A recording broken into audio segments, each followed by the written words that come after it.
Val Media Pinnacle Entertainment. More fire. Fuka fuka fuka. Bili bili me Bili bili me Obim na tomuto bili bili. Obim na tomuto bili bili. Ifunanya maka. Ifunanya maka. Bili bili no bimo ije love atogwemo. Welcome to the show, everyone. And once again, I am your host, Val Fracas Mofaya Amadi on We4We TV. And we're just going to talk about waiting to happen all this time. Thank everybody that's been keeping faith with the directives to prevent the spread of the coronavirus. It's not easy. It's not easy staying home.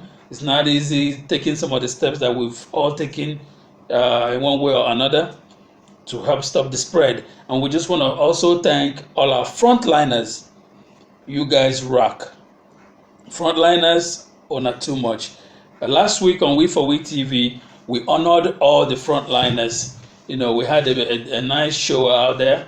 And then Igwe and Kemonomara and the rest of the team put together a beautiful, beautiful video tribute just to say thanks to the to our frontliners, because they try, no easy. God bless you guys.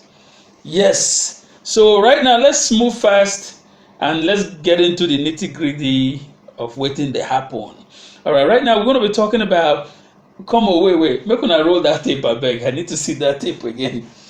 This gentleman from Nigeria, young guy, you know, the COVID-19 task force stopped him because they have a mobile court where if they stop you, they take you right there, they charge you, you pay a fine or whatever, you know, the judgment is, you pay right there. So they caught him. He wasn't wearing any mask, and they're asking him what's going on. So he's telling them, that he's supposed to be an essential services worker.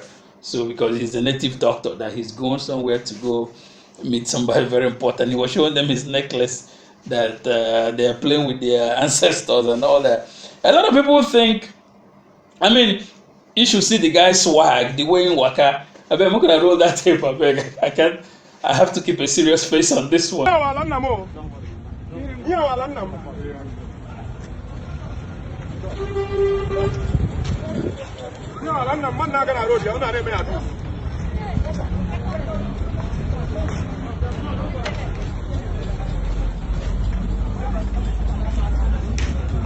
Yam na jena wu yam unu kwesiri ne unu na eme na o nwere repercussions so yam na jena look at all yam na jena we very serious matter na kwa get okwu. But why are you not getting your face? Mu awo onya musiki na awu me native doctor one problem with oria m ga agwo coronavirus ga ahụ kpọpụtara m a patient. Go to the court first. You know they are building a court. Go there first. Sit down. Unu na akpari ndị nna nna unu.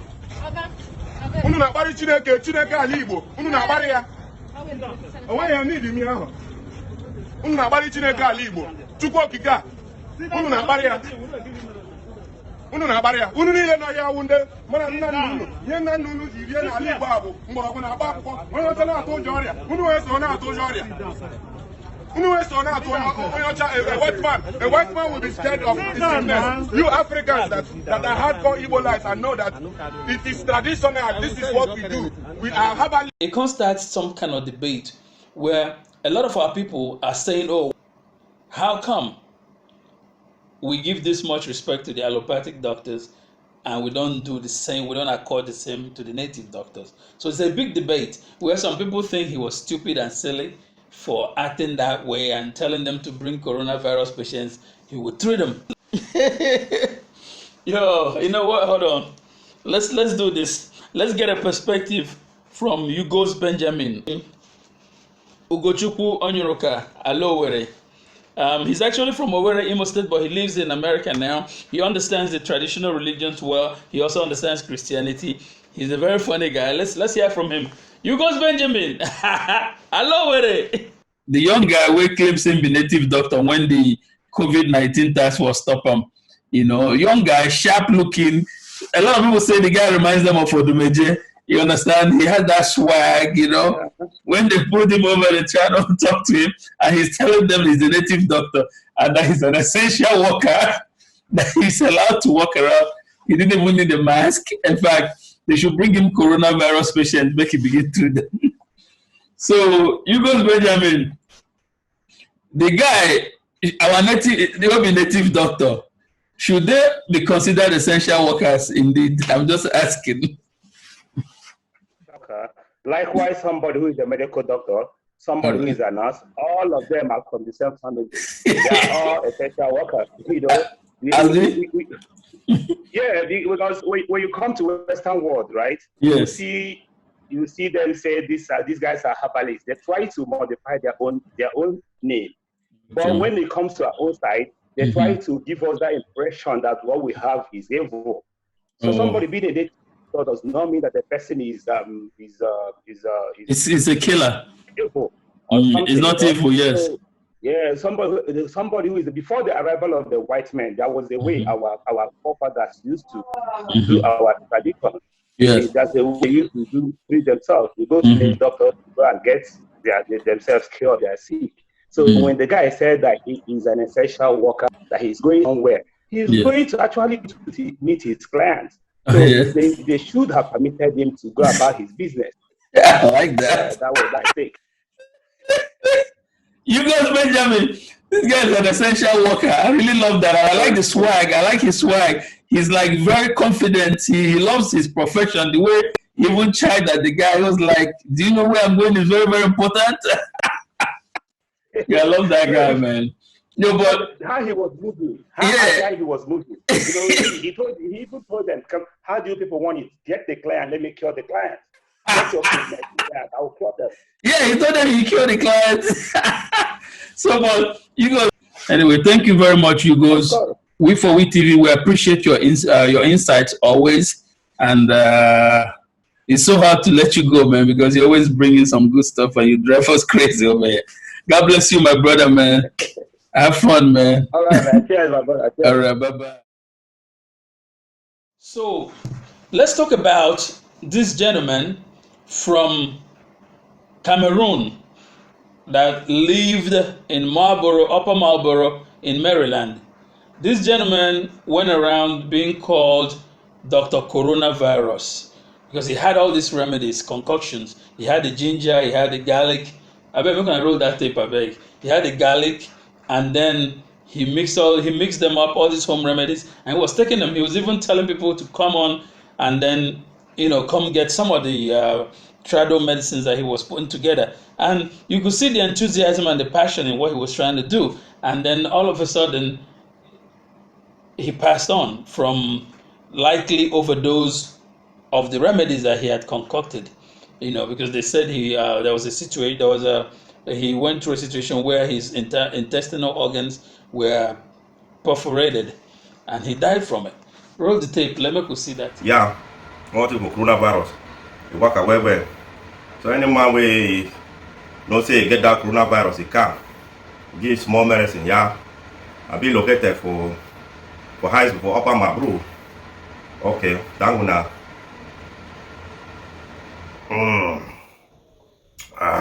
Coronavirus will go. Thank you. After the one. Yes, Dr. Duaza. Yeah, they read Dr. Duaza. Garlic.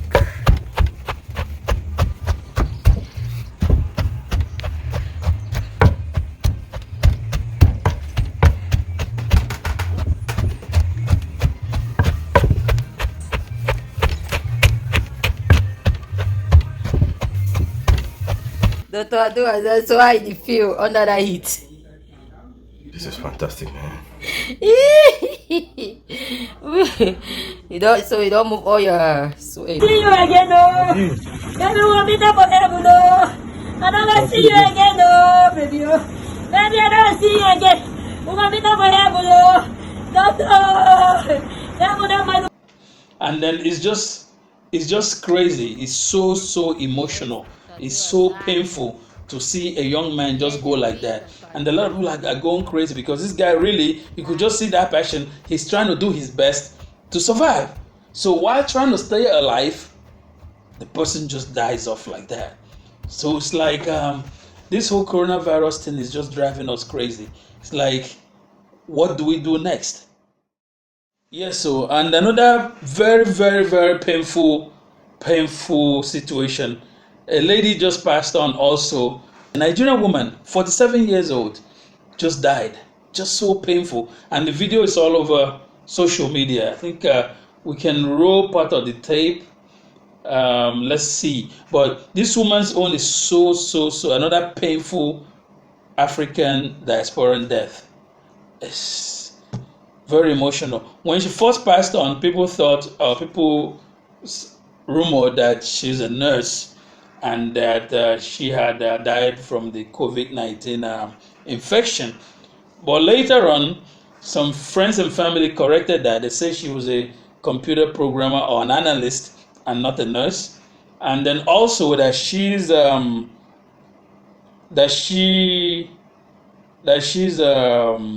had died of a heart attack and not COVID-19 infection. So, but I don't know.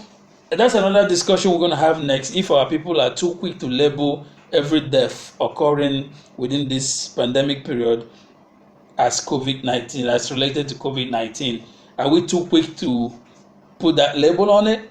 Does that help us? Does that help us create more empathy around the death? Does that put extra stigma on it against the loved ones of the people? I don't know. If you have some information on that, send us an email. We4We is WE4WE TV@gmail.com. Send us your email and let us know what you think.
But our point again is, no matter what the situation is, this woman is dead.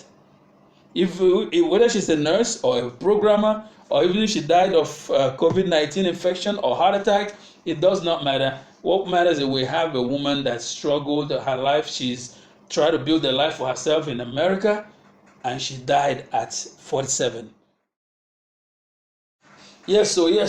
So as Nigeria just relaxed this COVID-19 road restrictions they had, most people just trooped in the street and they're going crazy.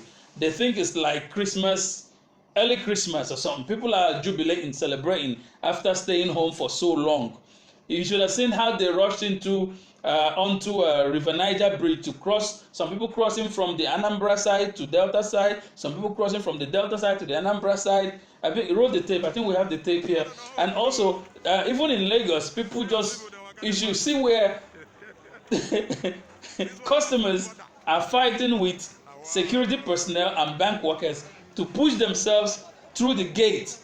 So imagine if these people were infected, all this disease, this virus will just be spreading even from that gate alone, that little tussle, forget it. So that leads us to the next thing we want to discuss about. How Nigeria go survive this wahala when we don't even care about social distancing, we don't care about face mask wearing, these people just want to go about their business. It's like that stupid or crazy apathy whereby if it's not affecting you, it's in waiting to happen, no be my own wahala beg.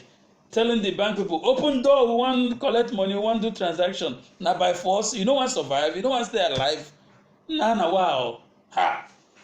And also, another situation, you should see, for clubs, parties, everybody just they enter, restaurants, they just they do what they want. I don't know how God don't save us so far in that country. And our people just they do anything they want. Why? But I don't open. See as people they walk at the pass. This one a foot border. Wow.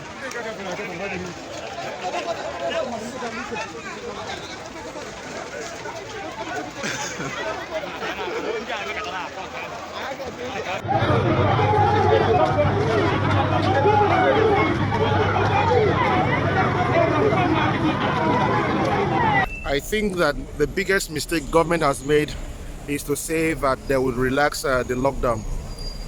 As you can see, this is GTB at Area 3. You can see the mammoth crowd, some still inside.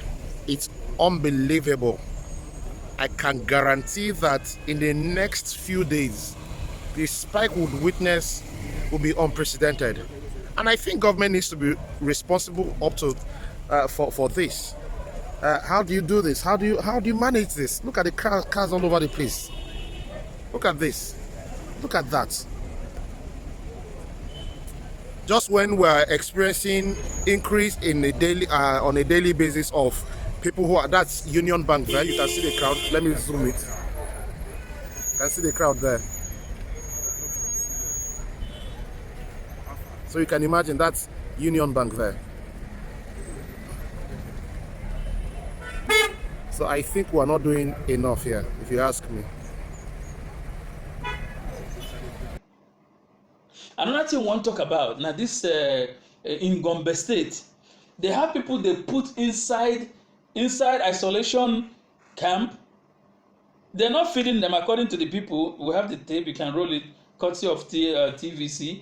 And then all of a sudden, the people are in the streets. People that are supposed to be isolated are in the streets. They are running around. In fact, they are rioting. They are protesting. Imagine people in isolation camp protesting, mixing up with the general population.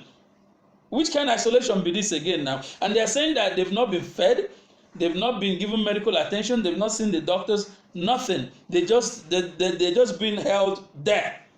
What kind of government do we have? What kind of wow.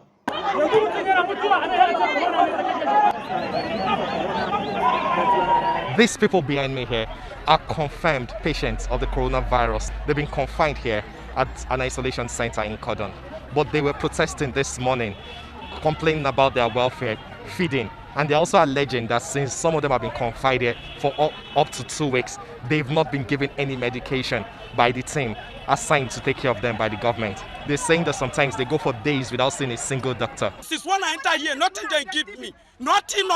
I swear to Almighty Allah, nobody give me anything here. Nothing like drugs. Nothing like drugs. Even if we have headache and we used to give our money to buy drugs for us, they don't have any drugs here. No doctor, nobody. Only we and Megad. And the food they're also getting is substandard. They went out this morning to block the highway that links Gombe to Borno and Adamawa State. They mingled with members of the community, protesting also alongside with them. Some of them even saying that the coronavirus disease is fake and is just being used to make money. Now, we've not been able to get any government official to either confirm or deny these allegations, but we'll keep trying to get the information out of those who really know what is going on. From the Isolation Center in Cordon, Lanre Adeyemi, TVC News, Gombe.